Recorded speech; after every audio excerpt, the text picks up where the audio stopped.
So, ayun guys, ngayong araw is open line tayo ng GLP S10G na modem.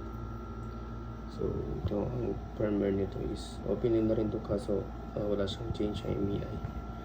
Nagawa na tayo ng change IMEI.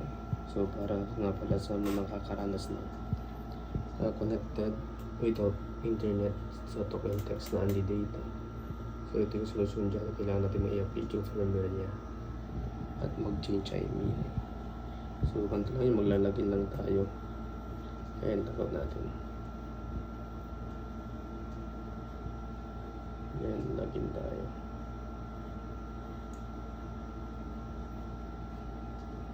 Admin. So, using the link na mag-comment na lang po kayo o ipapost ko na lang sa video pagkatapos para sa open line link. So, yun po. One click lang po yan. Pagka-copy nyo ng link, paste nyo sa may URL. Ayan, paste natin. Control V. Then, enter. Ayan. May lalabas po na ganyan. Send anyway. Pwede nyo gawin din ito sa cellphone or laptop ninyo. Pag nagkalap sa result success is mag-reboot yung modem natin.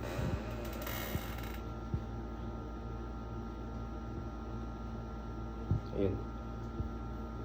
Nag-reboot na po siya. Pwede natin i-refresh ulit ito.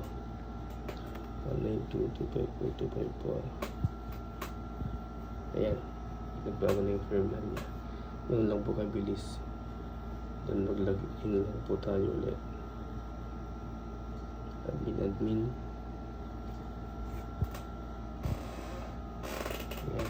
Bago na yung firmware niya. AIS Superlight version 2. So, ayan po. Meron na po yung change IMEI. Kasi nakakaranas ng connected without internet. Yun na po yung sagot. TNT. Click lang po natin yung TNT Rabbit SIM. And then generate. And then Rabbit SIM. Generate.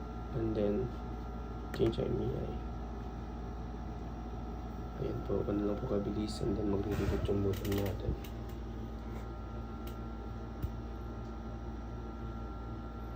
Pagka-reboot po, okay na po. Pwede na pong mabasa ang talk and text and the data. Yun, ganun lang po kabilis guys. Login. Open din na rin po yan. Pwede sa lahat ng network.